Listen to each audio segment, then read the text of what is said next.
They said Verstappen took the pole, but nobody told you what Norris was doing inside that cockpit. He missed the top spot by 0.07, yet changed how McLaren fights under pressure. Hidden in the data was something nobody else noticed: the way Norris engineered speed from chaos. And it all happened under the brutal Texan sun, in a car that was never supposed to survive the heat. The sun over Texas was merciless that Friday. 45 degrees of heat radiated off the asphalt like a mirror, and inside that inferno sat Lando Norris, calm, focused, unblinking. This was not a man intimidated by temperature or pressure. This was a driver sculpted by years of trial and evolution. As the McLaren MCL39 rolled out of the garage in its iridescent Gemini livery, light danced across the surface like molten copper. Beneath the color, however, was a machine tuned for precision rather than spectacle. Lando's world shrank to the steering wheel, the brake pedal, and the constant hum of data streaming into his mind. He knew that this circuit, with its brutal bumps and endless elevation changes, would punish any driver who lost rhythm even for a second. From the very first lap, the difference was visible.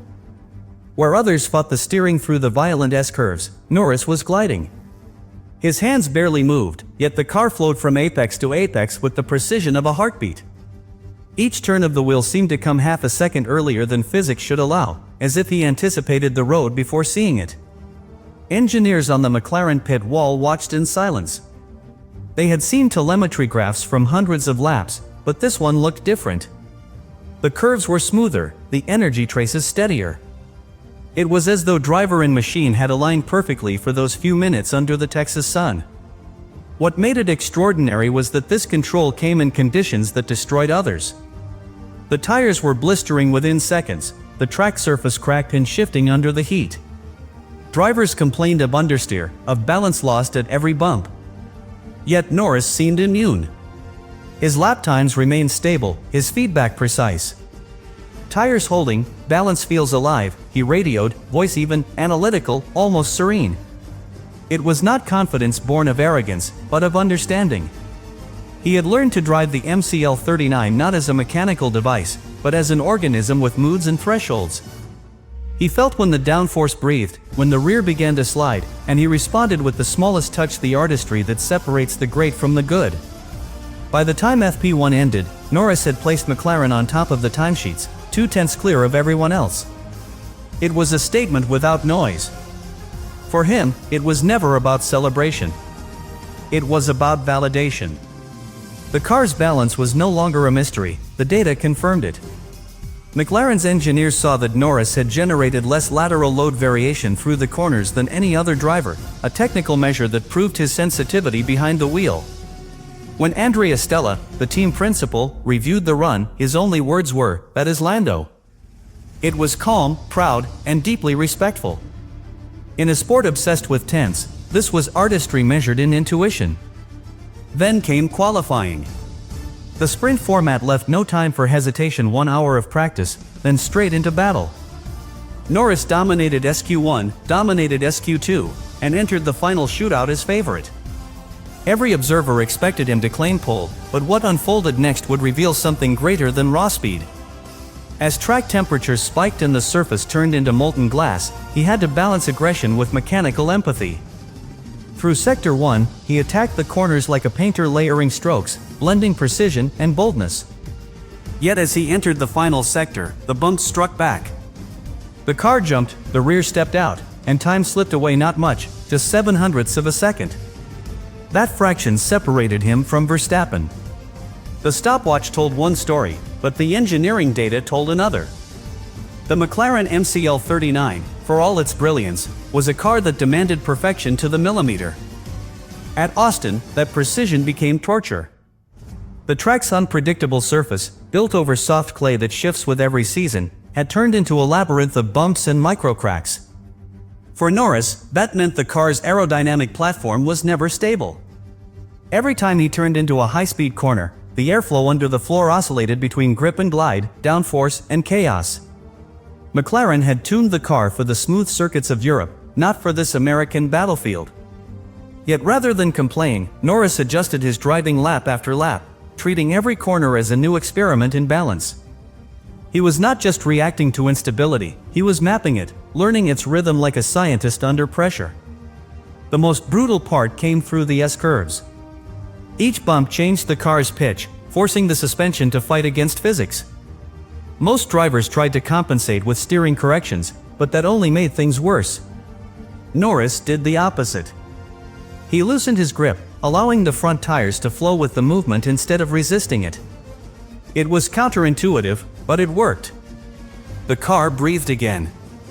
His telemetry showed fewer spikes in lateral load, meaning less energy lost through unnecessary steering. It was the kind of adjustment that only a driver with deep technical awareness could make in real time. He turned unpredictability into predictability, not through luck but through trust in his instincts, trust in the data, and above all, trust in McLaren's philosophy. Yet there was another enemy, the heat. Tires that should have lasted 10 laps were fading in 6. The surface temperature was punishing, but what hurt most was the way it distorted grip. In the first sector, the front tires overheated. By the third, it was the rears. Most teams tried to fix it mechanically with camber and pressure adjustments. Norris fixed it mentally. He adapted his inputs mid-corner, managing the temperature by feel. "When you cannot change the car, you change yourself," he once said. In Austin, he lived that principle. By braking earlier and reapplying throttle progressively, he flattened the thermal peaks and kept the tires within the narrow operating window that Pirelli had designed for this track. That kind of control cannot be trained, it is intuition refined through discipline. Inside the cockpit, there was silence. No shouting, no frustration. Just concentration. Norris's radio messages during qualifying were clinical, the voice of a man who saw beyond the chaos. Front end stable, rear reactive, surface bump at apex turn 9, he reported brief, factual, precise. The engineers later said his communication style saved them from making a costly mid-session change that could have destroyed the car's balance. This was leadership at its purest form, no noise, no blame, just clarity. It reminded the team of how far Norris had come since his early seasons. He was no longer the promising youngster, he was the reference point, the man who could anchor the team when the machine itself refused to cooperate. To the outside world, finishing second in qualifying might look like another near miss. But inside McLaren, it was viewed as a triumph of control over chaos. The MCL39 had been built to dominate on smooth tracks, yet Norris made it competitive on one of the roughest circuits in Formula One. His lap in SQ3 was not about speed alone, it was about survival with elegance. He was pushing the boundaries of a car that was both brilliant and brittle, turning its weaknesses into strengths through pure adaptability. That is why engineers describe him not as aggressive, but as precise a surgeon in a world of sledgehammers.